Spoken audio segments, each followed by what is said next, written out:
What is your body language saying? What is their body language saying?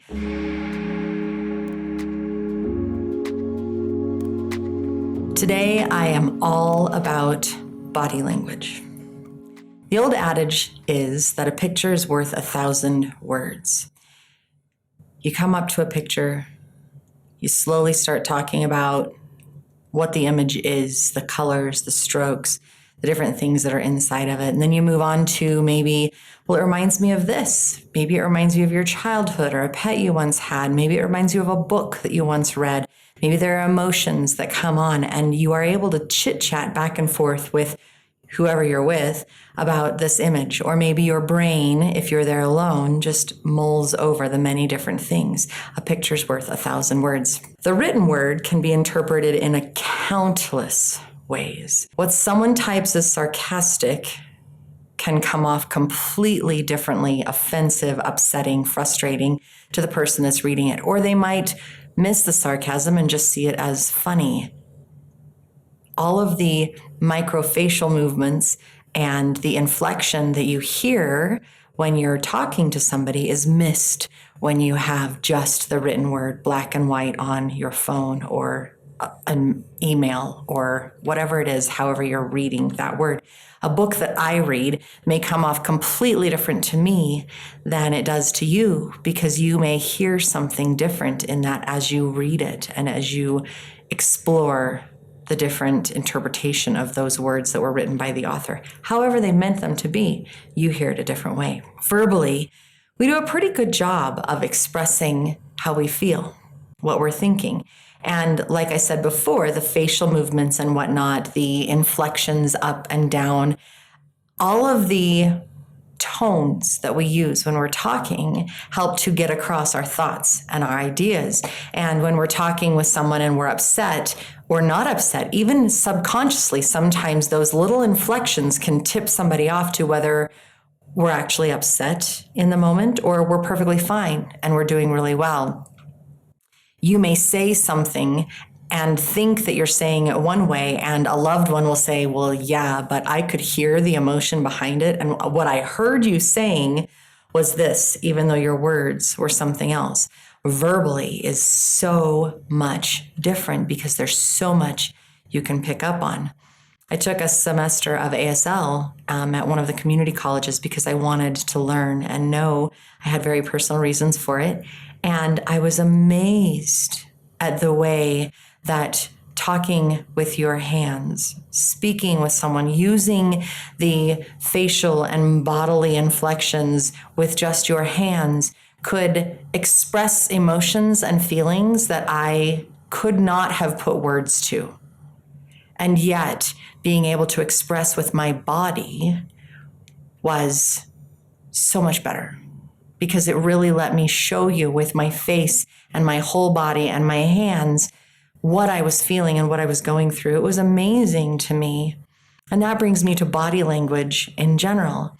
Have you ever watched a couple of people sitting at a table and they're both sitting, leaning forward, and they are actively engaged with each other and they're laughing and the conversation is volleying back and forth? Maybe they're talking with their hands like I do because they're so into it. And you can tell from the way that they're sitting and the way that they are talking that both of them are physically and emotionally, intellectually engaged in that conversation. Think again to maybe you've seen another couple, or maybe you just can visualize another couple where one is sitting forward and actively telling the other person about their day and what happened, and they're really excited about something. But maybe the other person is sitting back and they have their arms folded across their chest. And you can feel from their body language that they're just really not active in the conversation that's going on there. What's going on for that person? Their body language speaks volumes to the person who is trying to connect with them. Maybe you're meeting somebody new and you're standing there, you've just been introduced. How are you standing there? Do you stand there with your arms crossed across your chest? Are you protective of yourself and uncertain? Maybe you're blocking yourself from them because intuitively you don't feel comfortable. Or maybe you're one of the ones who has your hands down by your side and you're very open to this new interaction that's going on so that you can learn from them and possibly create a great friendship or camaraderie through that. Body language has the ability to truly connect us in beautiful ways or also help us withdraw.